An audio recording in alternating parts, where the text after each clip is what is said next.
വല്യമ്മയും വല്യത്തായി സിസ്റ്റേഴ്സും കുവൈറ്റിൽ നിന്ന് വന്നിട്ടുണ്ടായിരുന്നു. അപ്പോൾ അവരെ കാണാൻ പോയൊരു വ്ളോഗാണ് ഇത്. അപ്പോൾ പോയപ്പോൾ തന്നെ കുഞ്ഞുങ്ങളെല്ലാം ഉറക്കത്തിലായിരുന്നു.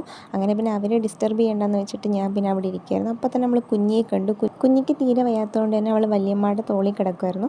അത് കഴിഞ്ഞപ്പോഴാണ് നമ്മൾ കുനാഫ ചോക്ലേറ്റ് അൺബോക്സ് ചെയ്യാൻ പോയത്. അപ്പം ഭയങ്കര ട്രെൻഡിങ് ആയിട്ടിരുന്ന സംഭവമാണല്ലോ കുനാഫ ചോക്ലേറ്റ്. അപ്പോൾ നമ്മളിപ്പോഴാണ് ട്രൈ ചെയ്ത് നോക്കുന്നത്. അപ്പോൾ നമുക്കിത് ഇങ്ങനെ അൺബോക്സ് ചെയ്ത് നോക്കാം. അപ്പോൾ ഫസ്റ്റ് തന്നെ ഇങ്ങനൊരു പാക്കേജിങ്ങിലായിരുന്നു. പിന്നെ നമ്മളൊരു എക്സൈറ്റ്മെൻറ്റിലാണ് ഇത് എങ്ങനെയാണ് വീഡിയോയിൽ കാണുന്ന പോലെ തന്നെ ആണോ എന്ന്. അപ്പോൾ ഏകദേശം അതേപോലെയൊക്കെ തന്നെ, പക്ഷേ അത്ര തിക്നെസ് ഇല്ലായിരുന്നു. അങ്ങനെ ഞാൻ ഫസ്റ്റ് തന്നെ എല്ലാവർക്കും കഴിക്കാൻ കൊടുത്തു. അങ്ങനെ അതേ കണ്ടു രണ്ടുപേരും കട മണ്ടയ്ക്ക് കയറി ഇരിക്കുകയാണ് കേട്ടോ.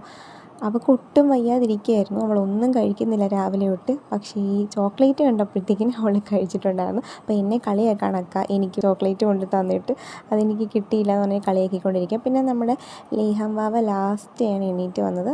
ലേഹൂട്ടൻ പിന്നെ ഞാനുമായിട്ട് പെട്ടെന്ന് കമ്പനി ആയിട്ടുണ്ടായിരുന്നു.